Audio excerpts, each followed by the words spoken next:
আসসালামু আলাইকুম। সিএলটিভি 24 থেকে আমন্ত্রণ জানাচ্ছি আমি তানিশা সুলতানা আফিফা।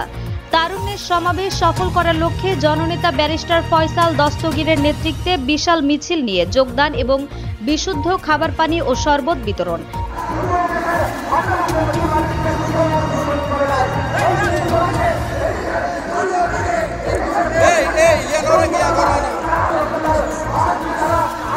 আজ 10 মে শনিবার চট্টগ্রাম পোলো গ্রাউন্ড মাঠে চট্টগ্রাম ও কুমিল্লা বিভাগের যুবদল, স্বেচ্ছাসেবক দল ও ছাত্র দলের সমন্বয়ে তারুণ্যের রাজনৈতিক অধিকার প্রতিষ্ঠার সমাবেশে জননেতা ব্যারিস্টার ফয়সাল দস্তগীরের নেতৃত্বে বিশাল মিছিল নিয়ে যোগদান এবং সমাবেশে আগত নেতাকর্মীদের জন্য জননেতা ব্যারিস্টার ফয়সাল দস্তগীরের পক্ষ থেকে বিশুদ্ধ খাবার পানি ও শরবত বিতরণ করা হয়।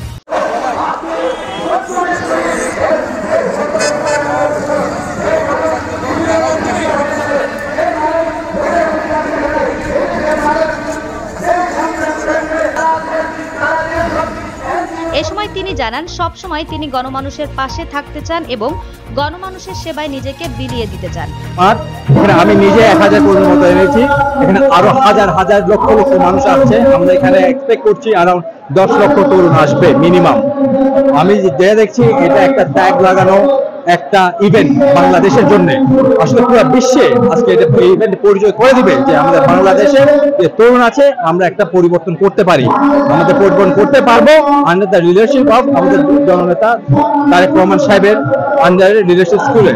আমাদের যে 31 দফা যা দফা দিয়েছে, ওই রাষ্ট্র কাঠামোর মেটামোটা আইডিওলজিটা আমরা যে নিয়ে কাজ করি, ইনশাআল্লাহ আমরা বাংলাদেশকে বিশ্বের মানচিত্রে দেখবো ইনশাআল্লাহ। মিছিল পূর্ব সমাবেশ ও বিশুদ্ধ পানি ও শরবত বিতরণ অনুষ্ঠানে আর উপস্থিত ছিলেন দক্ষিণ জেলা বিএনপির উদীয়মান তরুণ বিএনপি নেতা জননেতা সাইফুল আলম জনি, মোহাম্মদ সোবাহান, মোহাম্মদ রমজান, নগর যুবদল নেতা মোহাম্মদ মাসুদ, আশরাফ উদ্দিন, মহসিন আহমেদ, অ্যাডভোকেট সাইদুর রহমান সাদেক, কমল স্মৃতি সংসদের প্রতিষ্ঠাতা সভাপতি যুবনেতা রাশিদুল মাহমুদ শাহ, চট্টগ্রাম বিশ্ববিদ্যালয় ছাত্রদলের সহ সভাপতি ইকবাল করিম, কমল স্মৃতি সংসদের সাধারণ সম্পাদক মহসিন শিকদার, সহ সভাপতি মোহাম্মদ আব্দুর রাজ্জাক রাজু, দিলীপ ধর, মোহাম্মদ মামুন, মোহাম্মদ শাহেদ, মোহাম্মদ বাপ্পি, মোহাম্মদ নজরুল ইসলাম রবিন, জিয়া সাইবার ফোর্স চট্টগ্রাম মহানগর শাখার যুগ্ম সাধারণ সম্পাদক যুবনেতা শেখ যুবরাজ তুষার, পাহাড়তলী থানা কৃষক দলের নেতা মোহাম্মদ সাইদ,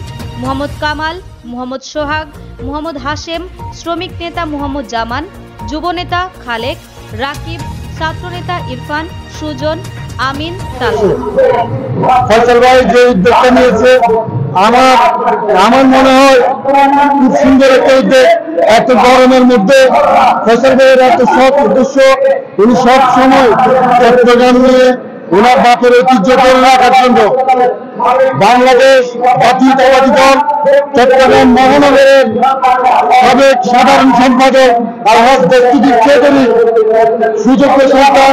উনি জন্মপ্রিয় এবং শুদ্ধ রাজনীতিবিদ। বর্তমানে উনি অ্যাডভোকেট সদস্য পদ হিসেবে পেয়েছেন।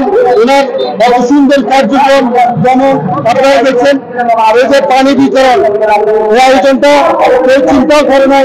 ওনার এত সুন্দর চিন্তা ভাবনা, এত সুন্দর মন মানসিকতা, এত সুন্দর উদ্যোগ, আমরা খুবই আনন্দিত।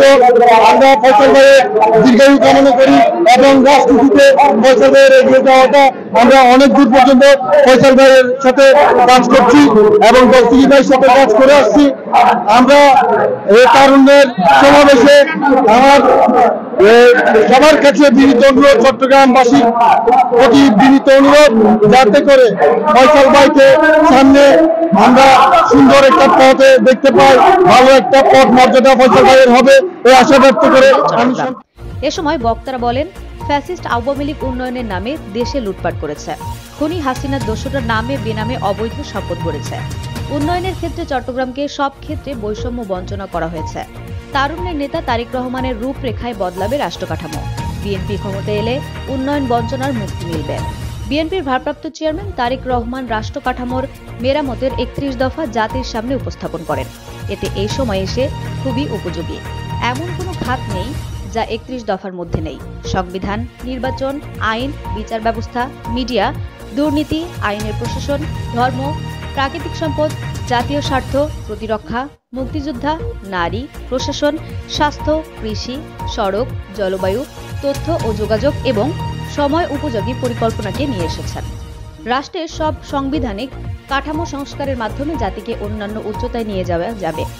এতে থাকবে না কোনো রাজনৈতিক বৈষম্য, এমনকি স্বৈরাচার আওয়ামী লীগ সরকার দেশের প্রতিটি প্রতিষ্ঠান যেভাবে ধ্বংস করেছে তা থেকে দেশ ও জাতিকে রক্ষা করতে ৩১ দফা বাস্তবায়নের বিকল্প নেই।